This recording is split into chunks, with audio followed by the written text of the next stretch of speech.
Sasa ujio wangu hapa ni kuwataja wale watakao tusaidia kwenye kazi hizo za mawaziri na manaibu mawaziri. Lakini niseme tu kwa ujumla kwamba wizara zetu, kama nilivyosema juzi ikiwa na hutubia bunge, kwamba tumeona umuhimu wa vijana kuwa na wizara kamili ambayo itasimama nao, na wizara hii itakuwa chini ya ofisi ya Rais.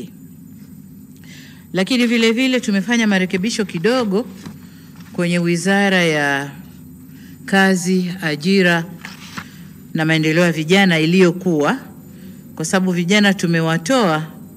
Sasa tumeona kuna haja tuwe na wizara ya kazi, ajira na mahusiano. Na mahusiano maana yake ni kwamba atakayeshika sehemu hii ya mahusiano atakuwa na kazi kubwa ya kama tulivyosema, kufanya mazungumzo na makundi mbalimbali na wahusika mbalimbali nchini ili kujenga mahusiano mazuri, nayo itakuwa chini ya ofisi ya waziri mkuu.